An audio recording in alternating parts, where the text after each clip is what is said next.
Bonjour, mon nom est Kim Santerre, je suis bénévole pour le CSPC et je suis également coordonnatrice pour le réseau de thérapie cellulaire tissulaire et génique du Québec.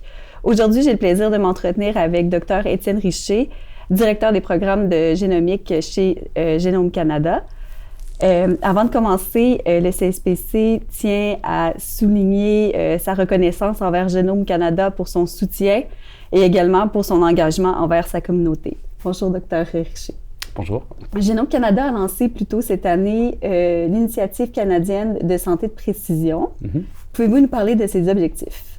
Oui, l'objectif ultime de l'Initiative canadienne de santé de précision, c'est d'améliorer la santé des Canadiennes et des Canadiens en accélérant le développement de thérapies qui sont plus personnalisées, prédictives, préventives, tout cela en amenant un aspect économique également pour soutenir les soins de santé.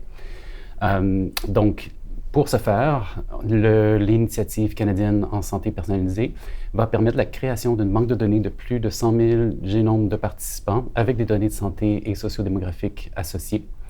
Ceci va permettre de vraiment positionner le Canada sur un plan international, lui permettant de développer des nouveaux partenariats à l'international avec des initiatives semblables qui sont lancées dans d'autres pays.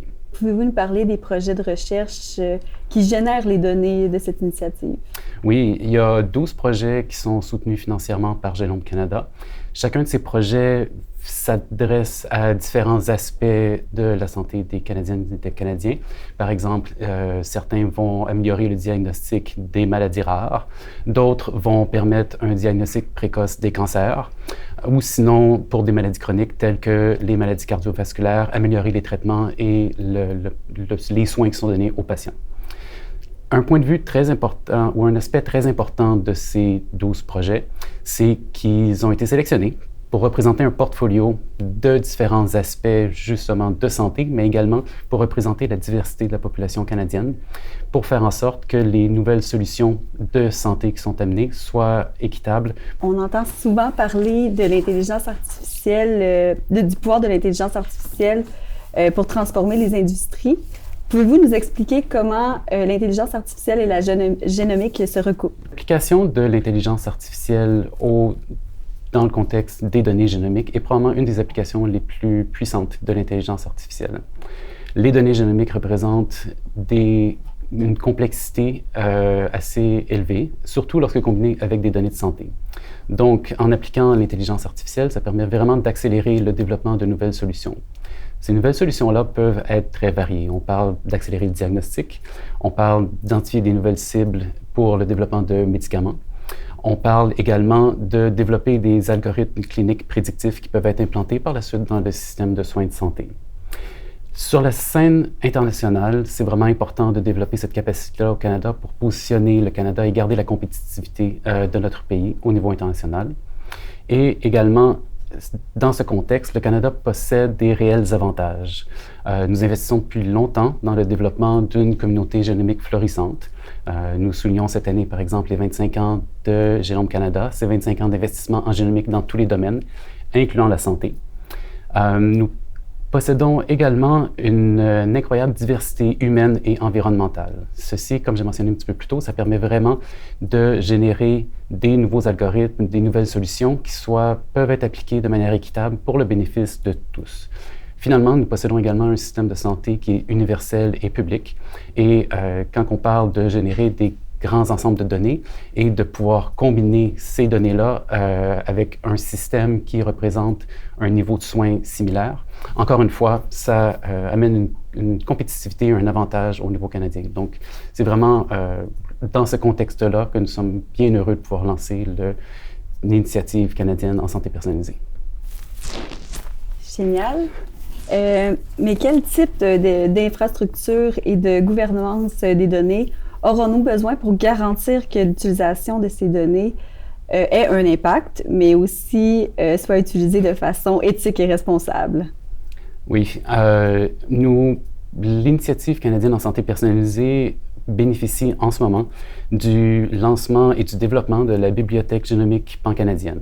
C'est vraiment une infrastructure clé pour permettre la sécurité premièrement et l'accès aux données qui respectent le consentement. Le consentement, c'est l'autre aspect clé de ce programme. Le consentement qui est utilisé par tous les projets, j'ai parlé de portfolio de projets, mais le consentement est similaire en ce sens qui permet d'autoriser l'accès aux données pour le développement de nouvelles solutions et pour la recherche en santé.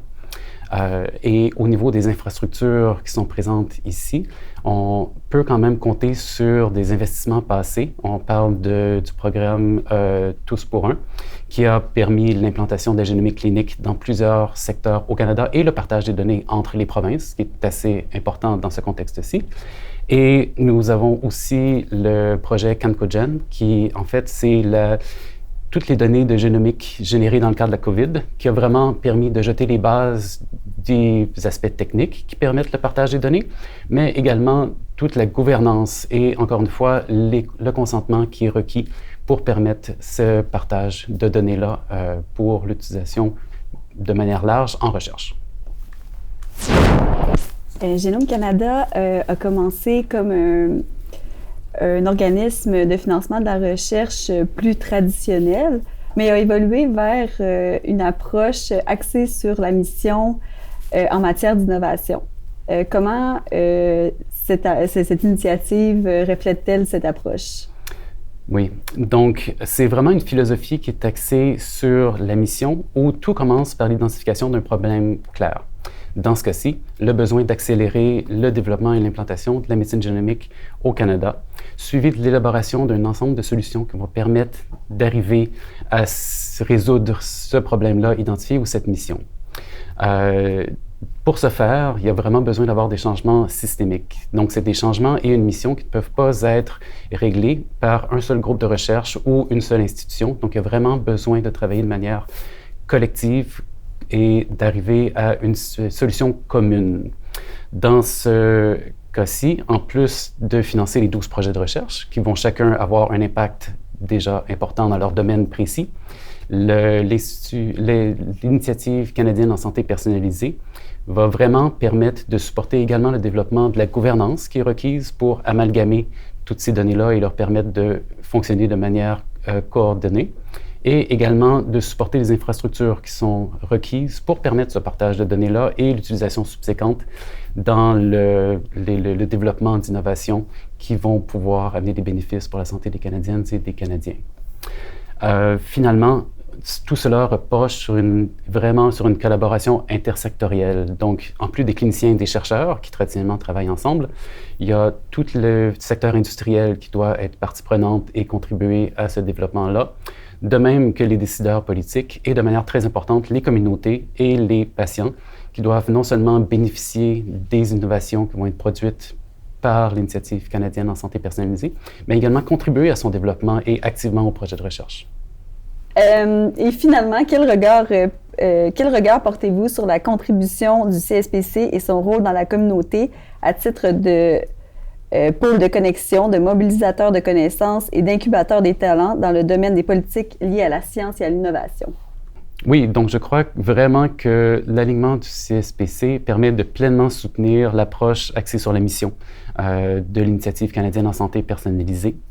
Le pôle qu'offre le CSPC permet vraiment de nourrir notre initiative en permettant notamment le développement de collaborations intersectorielles dont j'ai mentionné qui sont vraiment au cœur de notre approche.